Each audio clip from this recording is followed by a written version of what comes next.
За 2026 оны улсын төсөв хэлэлцэж байгаа энэ үед сүлжилтийн эсрэг улсын төсөвд одоо хэрхэн сууж байна вэ гэдэг дээр хилцүүлэг хийж байна. Тэгээд одоо улсын хурлын одоо говийн бүсээс сонгогдсон гишүүд за мөнхөөс олон гишүүн маань одоо хөтлөөд ингэж хийж байна. За энэ бол маш чухал хилцүүлэг. Тэгээд Монгол улсын одоо яамнуудаас ирсэн саналуудыг нэгтгэхэд улсын төсөв өргөн барьсан. За одоо бол ажлын хэсгүүд гараад ингээд яг эд хилцүүлэг эхэлж байгаа. Тэгээд яг эндээс харахад бол говийн бүс одоо Монгол орныг говийн бүс гэлтгүй нийт одоо бүх бүсүүд Монгол орны нийтээр нь сүлжилт бол нэрвэгдсээр байна. Сүлжилт бол улам одоо газрын байрлалаар бол хойшлсоор байна гэсэн үг. Тэгээ энэний эсрэг одоо мод тарих, энэний эсрэг одоо усжуулах, хов зөөрөн байгуулах гэдэг энэ ажлууд дээр бол нэмж мөнгө тавиагүй, огт тавиагүй. Тавья гэж зорж исэн яамны саналыг бол хассан. Ялангуяа одоо гадаргын усыг уул уурхайд одоо зэсийн байжмал нүүрс байжуулах үйлдвэрт ашиглахаар гадаргын усыг авчрахын төслийг яаралтай бичиг баримтын бүрдүүлэхээр ингээд зорж исэн. Жишээ нь орхон онг төслийн одоо тодорхой хэмжээний онг цагаан бор устай гэдэг төслийг техник эдийн засгийн үндэслэлийг эцсийн байдлаар болгох 13.5 тэрбум төгрөг бол хасагдсан байна.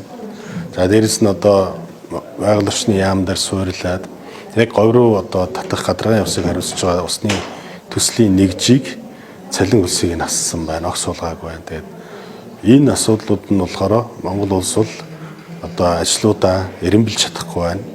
Одоо алтыг нь аваад авдрыг нь хайж байна.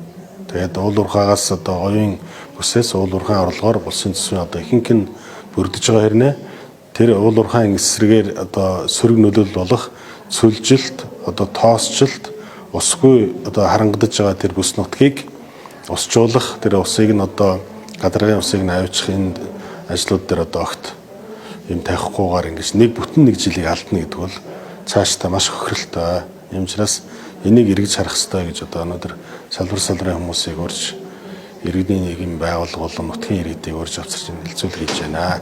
Ингээд одоо цаашдаа одоо байнгын ороогоор хэлцээд цаашдаа одоо гишүүдийн тэмцэл одоо үйл ажиллагаа эхэлнэ. Тэгээд энэ бол одоо бусад барилга байгууламж зам харгуйтай харьцуулахад бол өчүүхэн төсөв. Говийн усны нэгжийн цалингийн зардал 850 сая төгрөг. Энэ бол одоо жишээ нь одоо хөдөө орон нутагт тавьж байгаа замын нэг 500 м замын зардалтай л тэнцвэрсэн.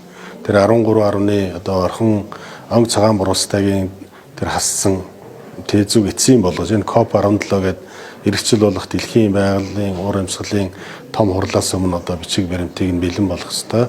Онг цагаан буруустайг одоо эцсийн болгох тэр зардал бол одоо 13.5 тэрбум төгрөг буюу одоо жишээ нэг ойролцоогоор 7 орчим километр замын сүтэл тэнцвүүцэн юм зардал.